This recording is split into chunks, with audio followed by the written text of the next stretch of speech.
One of the things that I am here to tell you is that negotiation is not one of these things that you have to be born with that skill. It is definitely a learned skill.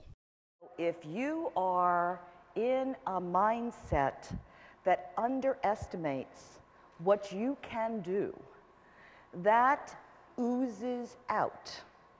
And the other party naturally will try to take advantage. People tend to think that, okay, first there's sales and then there's negotiation. I think that's absolutely wrong. If you don't use your sales process as a way of eliciting information that allows you then to create a solution that works for you and works for your customer, then you've missed a tremendous opportunity. After each opportunity, do a debrief with colleagues or even by yourself. What worked well in this process? And how will I repeat that again? That's right. And then what didn't work as well? Why didn't it work well? And what will I do differently next time to be more successful? What do we negotiate about? Everything. This is a very smart group here in Texas. Okay. Obviously, we negotiate about the price of cars and salaries and benefits and budgets and contract prices and buying a home and, all kinds of opportunities. And as important as those negotiations and often overlooked are what I call the little n negotiations. Who's going to get vacation, the first week in August? Or who's going to work on what kind of a project? Or who's going to, whatever it is in the workplace and even at home, that sound like little things, but really do make a big difference. Women who negotiate, as opposed to those who don't, receive higher performance ratings, are seen by their firms to have more leadership potential, are less likely to leave their organizations, and here's the very exciting part, expect to be offered other leadership opportunities. Okay, so now let's talk about getting in our own way.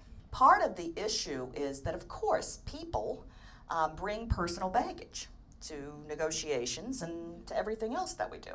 But there is also data that regardless of how good at it you are personally, that there are expectations, this is going to shock you, in the workplace of how women will behave in any given situation. And so because of those expectations, behavior at the negotiation table, and I use the word in quotes, that is seen as fine if it's a man doing it, can be interpreted completely differently if it's a woman doing it. Bargaining ourselves down. Okay, here's one that many of us may have done. And basically what that is that you say to yourself, I know that I really need X, but they're not going to give me that. Nobody gets X. So therefore, I won't put anybody in an awkward position. I won't ask for X. I'll ask for less than X. I'll ask for Y. And what do you think happens? You get Z, right. Or some other Greek letter that, we don't even know about. And the people who are successful in leadership roles, especially women in leadership roles, negotiate up front for support. You want to negotiate for a strategic introduction. Not just the email that goes out that says, Sally will now be running our XYZ group. If you see her in the hall, say hi. But rather, Sally is now going to be running the XYZ group. She has as a perfect fit for this role because credential, credential, credential. Communications protocol. I can't tell you how many women we talked with that got tripped up with how much information do I provide to my boss? How often? What format? If you give them too much, you're high maintenance. They feel guilty. They're not going to read all that stuff.